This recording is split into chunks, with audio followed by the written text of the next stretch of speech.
students of MSc final class. Here I am Dr. Raksha Mishra. In the last lecture, I have explained you about the desert and the general characters of desert. Today I will explain you about the formation of desert. To explain the formation of desert, I have find out some parameters over here on the board. We will take one by one each parameter. First we will discuss about the desert. Desert वह क्षेत्र होता है जहाँ पर condition vegetations के विकास के लिए unfavourable होती हैं.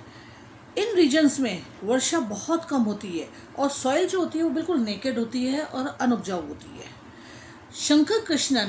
शंकर नारायणन ने 1955 में बताया था कि संपूर्ण पृथ्वी का 1/3 भाग डेजर्ट होता है और यूनाइटेड नेशन के कॉन्फ्रेंसेस में भी ये बताया गया है कि पृथ्वी का 3/4 मिलियन किलोमीटर स्क्वायर डेजर्ट का या सब डेजर्ट का भाग होता है. अब डेजर्ट फॉर्मेशन जो होता है उसकी क्रिया के दौरान कुछ बेसिक चेंजेस आते हैं उस क्षेत्र के इकोसिस्टम में कुछ बेसिक चेंजेस आते हैं जिसके कारण नॉन डेजर्टिक लैंड में परिवर्तित हो जाती है. इकोलॉजिकली डेजर्ट फॉर्मेशन की क्रिया एक सक्सेसिव मेथड है जिसमें क्लाइमेट, टोपोग्राफिक, एडेफिक और बायोटिक चेंजेस होते हैं. इसलिए इकोसिस्टम भी नष्ट हो जाता है. डेजर्ट फॉर्मेशन की क्रिया एक बहुत कॉम्प्लेक्स प्रोसेस है जिसमें इंटरेक्शन फोर्सेस जो हैं वो भाग लेते हैं. ये फोर्सेस फिजियोबायोटिक, एनवायरमेंटल से रिलेटेड होते हैं. जीवों तथा इनऑर्गेनिक कंपाउंड्स के मध्य उपस्थित स्पॉन्टेनियस चेंजेस आते हैं. डेजर्ट फॉर्मेशन की क्रिया बहुत अनेक चरणों से जो है गुजरती है और बहुत गंभीर होती है. लैंड की प्रोडक्टिविटी कम हो जाती है. ये प्रोडक्टिविटी बायोमास और क्रॉप प्रोडक्शन के रूप में पाई जाती है. डेजर्ट फॉर्मेशन को देखिए आप. सेकंड टॉपिक है डेजर्ट फॉर्मेशन. उसके कितने टाइप्स हैं. ए, डेजर्टाइजेशन. डेजर्टाइजेशन का मतलब होता है कि जो नेचुरल एजेंट्स के द्वारा होते हैं. इसके अंदर ये जो है टर्म डेजर्ट फॉर्मेशन की प्रक्रिया इसलिए यूज़ की जाती है कि इसमें नेचुरल प्रोसेस के द्वारा कई क्षेत्र में डेजर्ट के अंदर चेंजेस आते हैं. उसके सेकंड है बी, डेजर्टिफिकेशन, जिसका मतलब होता है कि formation of the desert by the activity of man. First will take the desertization. That is the third number. Here I have written natural causes of desert formation. It is the same, that is desertization. इसको हम जो parameters ले रहे हैं उसमें first parameter है A, geographic and topographic. Geographic and topographic अधिकांश क्षेत्र में अपनी जियोग्राफिकल व टोपोग्राफिक कंडीशन के कारण डेजर्टिक हो जाते हैं, है ना. विभिन्न जियोग्राफिकल प्लेसेस जो होती हैं वो ऑल्टीट्यूड, लैटिट्यूड भी डेजर्ट फॉर्मेशन को प्रभावित करती हैं. इनके अंदर जो और फैक्टर्स हैं, ज्योग्राफिकल और टोपोग्राफिकल फैक्टर्स और भी हैं, जैसे कि ज्योग्राफिकल पोजीशन. अब ज्योग्राफिकल पोजीशन से मतलब है कि डेजर्ट जो सारे वर्ल्ड में बिखरे हुए हैं, ये डेजर्ट दोनों जो है सेमी हेमिस्फीयर में विभिन्न लैटिट्यूड पर भी पाए जाते हैं, है ना. डेजर्ट लैंड बहुतिया में उपस्थित होती है. इनका विस्तार 5 डिग्री इक्वेटर की तरफ तथा 60 डिग्री पोलर की तरफ भी पाया जाता है. पोजीशन वातावरणीय कारण विशेष व एरिडिटी ज्योग्राफिकल पोजीशन पर निर्भर करते हैं. प्रमुख सतहों पर विपरीत स्थानों पर स्थित होना एरिडिटी को विभिन्न प्रकार से विकसित करने में सहायक होते हैं. ज्योग्राफिकल पोजीशन जो होती है उसके कारण ठंडे ध्रुवीय और मरुस्थल और उच्च एल्टीट्यूड का निर्माण होता है. Distance from sea. Second is distance from sea. समुद्र से जैसे जैसे दूरी बढ़ती जाती है एरिडिटी का प्रभाव बढ़ता जाता है. हवाओं की नमी समुद्र से दूरी के साथ साथ कम हो जाती है क्योंकि मध्य क्षेत्रों में वर्षा हो जाती है. महाद्वीपों के अंदरूनी भागों तक पहुंचते पहुंचते ये हवाएं पूर्ण तरह शुष्क हो जाती हैं. अतः इन क्षेत्रों में नमी की कमी से वर्षा नहीं हो पाती तथा यह क्षेत्र डेजर्ट में चेंज हो जाते हैं, जैसे Taklamakan, Gobi, Russian Turkistan and mid Iran desert. ये सभी प्रकार के समुद्र के जो है दूर स्थित हैं. थर्ड इज प्रेजेंस और एब्सेंस ऑफ माउंटेन्स. माउंटेन्स का भी इनमें बहुत बड़ा रोल होता है. नमी युक्त हवाएं जब किसी भौतिक अवरोध जैसे पर्वत आदि के कांटेक्ट में आती हैं तो वर्षा कर देते हैं। प्राकृतिक रूप से माउंटेन्स की एब्सेंस वाले क्षेत्रों में वर्षा बहुत कम होती है, क्योंकि इन क्षेत्रों में वर्षा युक्त बादलों को रोकने के लिए कोई बैरियर प्रेजेंट नहीं होते। अतः इन क्षेत्रों में डेजर्ट फॉर्मेशन की प्रक्रिया शुरू हो जाती है। अब अगर माउंटेन होते हैं और वर्षा कहीं से बादल आ रहे हैं तो वह उनसे टकरा करके माउंटेन जो होते हैं वो अवरोध बन जाते हैं उन बादलों के, और उनसे वो टकरा करके वहाँ वर्षा हो जाती है। और अगर माउंटेन्स नहीं है तो वो बादल आगे तक चले जाते हैं और उस क्षेत्र में वर्षा नहीं होती है। एग्जाम्पल, थार डेजर्ट इन्हीं कंडीशन से निर्मित हुआ है। इस क्षेत्र में अरब सागर से पहले वाली हवाओं की जो दशा होती है वो अरावली माउंटेन्स की ओर होती है, अतः पश्चिमी भाग में अधिक वर्षा नहीं हो पाती है। Next is rain shadow. Rain shadow जो होता है वो कुछ क्षेत्र जो पर्वतों के विपरीत दिशा में स्थित होते हैं, अतः यह क्षेत्र जो होते हैं वर्षा से वंचित रह जाते हैं। हाई माउंटेन्स बैरियर के समान कार्य करते हैं। यह पर्वत ठंडी नमी युक्त हवाओं को रोक लेते हैं, अतः पर्वतों के दूसरी तरफ के क्षेत्र डेजर्ट बन जाते हैं। विश्व के कुछ प्रमुख डेजर्ट इसी प्रकार निर्मित हुए हैं। यह प्रभाव रेन शैडो इफेक्ट कहलाता है। एग्जाम्पल है Syria, great basin of Kalahari, Namibia, some part of Australia also. Rain shadow effect के कारण डेजर्ट में परिवर्तित हुए क्षेत्र हैं ये। भारत के हिमालय क्षेत्र में पर्याप्त वर्षा होती है क्योंकि हिमालय हवाओं की दिशा में है, लेकिन हिमालय के दूसरी तरफ स्थित तिब्बत के भाग रेन शैडो इफेक्ट के कारण शुष्क रह जाते हैं। Next is cool coastal. Cool coastal के अंदर जो कूल कोस्टल एरिया होते हैं ये कुछ क्षेत्र तटवर्ती होने के कारण डेजर्ट बन जाते हैं।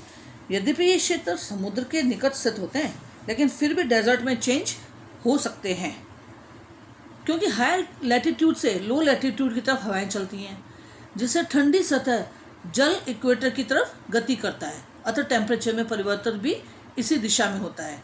इन तटवर्ती क्षेत्रों में विपरीत सामंजस्य स्थापित हो जाता है। इसके अतिरिक्त इन तटवर्ती क्षेत्रों में वर्षा भी कम होती है, क्योंकि हवा में नमी की कमी हो जाती है, आर्द्रता निचली परतों में अधिक होती है, महासागरीय गतियाँ अत्यंत ठंडी हो जाती हैं, टेम्परेचर इन्वर्जन उपस्थित हो जाता है, हवाओं का वॉल्यूम कम हो जाता है, जिससे अधिक जल एकत्रित नहीं किया जा सकता। ये है कूल कोस्टल। नाउ अब नेक्स्ट लाइन में देखिए आप, नेक्स्ट पैरामीटर है natural causes of desert formation का B, that is geological and pedological. Desertization का ये भी एक बहुत प्रमुख प्राकृतिक कारण है। इसका फर्स्ट जो सब टॉपिक है वो है हाइड्रोलॉजिकल कंडीशन। प्लांट जो होता है वो अपनी जलीय आवश्यकता की पूर्ति सॉइल से करता है। सॉइल में H2O की उपस्थिति हाइड्रोलॉजिकल कंडीशन को निर्धारित करती है। सॉइल में जल जितना कम उपस्थित होगा वाटर उतना ही गहरा होगा, वाटर टेबल उतना ही गहरा होगा। हॉट डेजर्ट्स में जल स्तर कई 100 फीट की गहराई में उपस्थित होता है। जल की कमी से वेजिटेशन की पर्याप्त वृद्धि नहीं हो पाती, अतः इन क्षेत्रों में मरुस्थलीय अवस्था उत्पन्न हो जाती है और इन क्षेत्रों में ज़ीरोफिटिक प्रकार के प्लांट्स ग्रो करने लग जाते हैं, जिनका रूट सिस्टम अत्यंत गहराई तक पहुंच सकता है।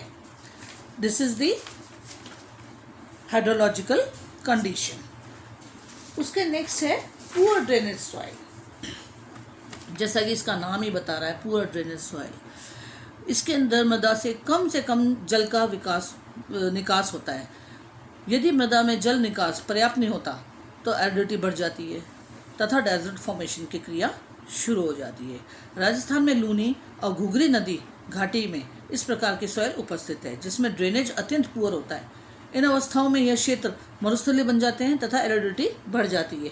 ड्रेनेज से मतलब है कि पानी वहाँ खड़ा रह जाता है, वो निकलता नहीं है या नीचे तक नहीं जाता, वाटर टेबल तक नहीं जाता है वापस, और वहाँ खड़ा रहने के कारण पौधे गल जाते हैं।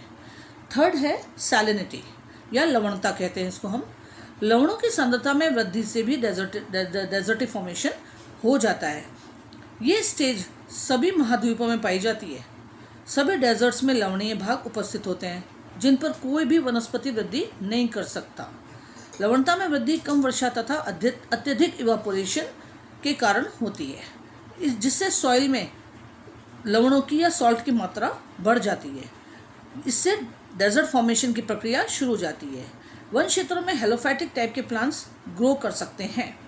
जो इस टाइप की, जो जहाँ सैलिनिटी ज़्यादा होती है वहाँ हेलोफाइटिक टाइप के प्लांट्स ग्रो कर जाते हैं। उसके आगे है, नेक्स्ट है हाइड्रोलॉजिकल कंडीशन थी, फिर है पेडोजेनिक फैक्टर। ये भी एक बहुत बड़ा फैक्टर है डेजर्ट फॉर्मेशन का। इसमें हम जो सब पैरामीटर ले रहे हैं वो है poor organic content, means soil के अंदर जो उनको मिनरल्स चाहिए, जो उनको लवण चाहिए, जितना लवण चाहिए वो सब बहुत पुअर मात्रा में, कम मात्रा में पाया जाता है। वनस्पति की अच्छी वृद्धि के लिए सॉइल में न्यूट्रिएंट्स और ऑर्गेनिक मैटर का पर्याप्त मात्रा में होना बहुत आवश्यक होता है। ऑर्गेनिक मैटर को ह्यूमस भी कहा जाता है। जिन क्षेत्रों में ह्यूमस कम होता है उस सॉइल में वनस्पति बढ़ ही नहीं सकती, न ही पाई जाती है। मरुस्थलीकरण की प्रक्रिया शुरू हो जाती है। सेकंड है पुअर वाटर होल्डिंग कैपेसिटी। जो सैंड सॉइल, रॉकी सॉइल, ये वाटर की पर्याप्त मात्रा को संचित नहीं कर सकती। इस प्रकार की जो सॉइल होती है वो लगभग संपूर्ण जल को परकोलेट होकर गहरी परतों में चला जाता है, थोड़ा बहुत भी होल्ड नहीं कर पाता। अगर जैसे पहले मैंने बताया था पुअर ड्रेनेज, मीन्स अगर ड्रेनेज पूरा होल्ड कर रहा है वो भी बहुत जो है सही नहीं है प्लांट्स के लिए, और इधर होल्ड नहीं कर पा रहा बिल्कुल भी पानी को, सारा ही परकुलेट हो जाता है, वो भी एक सही कंडीशन नहीं है जो एक डेजर्ट फॉर्मेशन की कंडीशन को बताता है। अतः कंडीशन अनफेवरेबल हो जाती है और डेजर्ट फॉर्मेशन की प्रक्रिया शुरू हो जाती है। Next is calcious formation. इसमें मैंने लिखा एक वर्ड CaCO3। इसमें क्या होता है, CaCO3 की जो लेयर्स होती है वो सॉइल प्रोफाइल में बनना शुरू हो जाती है, इसे कैल्शियस फॉर्मेशन कहते हैं। इस अवस्था में प्लांट्स की जड़ें सामान्य रूप से वृद्धि नहीं कर पाती, अतः कंडीशंस अनफेवरेबल हो जाती हैं और डेजर्ट का फॉर्मेशन शुरू हो जाता है। नेक्स्ट है डिस्टर्ब्ड सॉइल कवर। ये जो डिस्टर्ब सॉइल कवर है इसका मतलब है डिस्टर्ब्ड सॉइल कवर। इस डिस्टर्ब सॉइल कवर मतलब ऊपर की जो सॉइल होती है वो बिल्कुल जो है तेज हवाओं से, क्योंकि पेड़ पौधे होते नहीं हैं इन एरिया के अंदर, तो हवाओं से जो है ये ऊपर का सॉइल कवर जिसके अंदर मैक्सिमम ह्यूमस होती है, मैक्सिमम मिनरल्स पाए जाते हैं, ऑर्गेनिक कंटेंट्स होते हैं, वो उड़ जाते हैं। सॉइल इरोजन, यदि सॉइल कवर इन्हीं कारणों से है, जैसे, और ये कवर क्यों हट जाता है, ये सॉइल इरोजन के कारण हट जाता है, या ओवर ग्रेजिंग के कारण हट जाता है, या स्नोफॉल या ज़्यादा ड्रॉट के कारण जो बार बार डिस्टर्ब होता है, तो इधर जो है वेजिटेशन धीरे धीरे समाप्त हो जाती है और ये डेजर्ट फॉर्मेशन की तरफ बढ़ जाता है। उसके नेक्स्ट है सॉइल। अब नेक्स्ट आ गया climatic factors. Next is climatic factors. इसके अंदर हम सबसे पहले क्लाइमेटिक फैक्टर्स के पहले मैं बता देती हूँ आपको थोड़ा सा कि डेजर्ट फॉर्मेशन की जो क्रिया होती है उसमें प्रतिकूल अगर क्लाइमेटिक कंडीशंस नियंत्रित हो जाती है इससे। ये प्रतिकूल क्लाइमेटिक कंडीशन ज्योग्राफिकल अथवा एडेपिक फैक्टर के कारण उत्पन्न हो सकती है। जैसे ये फैक्टर्स कौन से हैं, एक तो है प्रेसिपिटेशन। इसमें प्रेसिपिटेशन में क्या होता है, कुछ क्षेत्रों में वर्षा बहुत कम होती है, जैसे सहारा के डेजर्ट पिछले 43 ईयर्स में भी इसमें बहुत कम हुई है वर्षा। इन क्षेत्रों में वर्षा अनियमित होती है, अतः इन क्षेत्रों में डेजर्ट फॉर्मेशन क्रिया शुरू हो जाती है। और या फिर देखें तो हाई अल्टीट्यूड या पोलर रीजन्स में टेम्परेचर अत्यंत कम होने के कारण प्रेसिपिटेशन स्नोफॉल के रूप में होता है, जिससे इन क्षेत्रों में मॉइस्चर कंटेंट की मात्रा भी कम हो जाती है और वनस्पति जो होती है वो पर्याप्त वृद्धि नहीं कर पाती, अतः डेजर्टिक कंडीशन शुरू हो जाती हैं। तो ये है प्रेसिपिटेशन के बारे में। उसके नेक्स्ट है टेम्परेचर। दूसरे फैक्टर्स के समान टेम्परेचर में भी वेरिएशंस आते हैं, जिससे डेजर्टिक फॉर्मेशन शुरू हो जाती है, उसकी क्रिया शुरू हो जाती है। कुछ क्षेत्रों में सूर्य की जो किरणें होती हैं वो बिना किसी बाधा के सीधे धरातल तक पहुंच जाती हैं, जिससे इन क्षेत्रों में दिन का टेम्परेचर अत्यंत हायर हो जाता है, लगभग 45 से 50 तक भी पहुंच जाता है। ये उच्च तापमान जो है वो वनस्पति की वृद्धि को विपरीत प्रभाव डालता है। इवापोरेशन जो होता है, ट्रांसपिरेशन जो होता है उसकी रेट बढ़ जाती है और डेजर्ट फॉर्मेशन की क्रिया शुरू हो जाती है। इसके अतिरिक्त टेम्परेचर में दिन रात का जो सीजनल वेरिएशन आता है वो भी डेजर्ट फॉर्मेशन में सहायक होता है। कुछ क्षेत्रों में टेम्परेचर वर्ष भर अत्यंत कम रहता है, अतः इन क्षेत्रों में नमी की मात्रा कम हो जाती है तथा ये क्षेत्र कोल्ड डेजर्ट में चेंज हो जाते हैं। राजस्थान का जो थार डेजर्ट वो पोलर रीजन्स के डेजर्ट इसी का परिणाम है। उसके नेक्स्ट है वाटर करंट्स। डेजर्टाइजेशन की क्रिया में वाटर करंट्स मेन रोल निभाते हैं। साउथ अफ्रीका के पश्चिमी घाट पर जो Namibia desert cold water current है के कारण निर्मित हुआ है। इसी प्रकार जो पेरू के कोल्ड स्ट्रीम अटाकामा डेजर्ट है वो भी उसके निर्माण के लिए भी यही जो है कोल्ड करंट जो है वाटर करंट रिस्पॉन्सिबल है। साउथ अमेरिका के पश्चिमी घाट पर स्थित है और ऑस्ट्रेलिया के कुछ क्षेत्रों में भी कोल्ड स्ट्रीम्स के कारण मरुस्थलीकरण की क्रिया शुरू हो जाती है। ये जो cold water current high altitude से लो लैटिट्यूड तक चलती है, इससे डेजर्टिफिकेशन होता है। उसके नेक्स्ट है विंड्स। जो अलग अलग जोग्राफिकल कंडीशंस के कारण विंड्स जो है इधर से उधर चलती हैं। दोनों सेमी हेमिस्फीयर व पूर्वी हवाएं ईस्टर्न से लैटिट्यूड पर चलती हैं। इन विंड की डायरेक्शन ईस्ट टू वेस्ट की तरफ होती है, अतः जब ये हवाएं महाद्वीपों के पश्चिमी भागों में पहुंचती हैं तो शुष्क बन जाती हैं, जिससे इन रीजन्स में डेजर्ट फॉर्मेशन की क्रिया शुरू हो जाती है। क्योंकि शुष्क हवाएं वर्षा रहित होती हैं, इसी प्रकार 40 से 60 डिग्री एल्टीट्यूड पर पश्चिमी हवाएं चलती हैं। इनकी दिशा वेस्ट से ईस्ट की ओर होती है।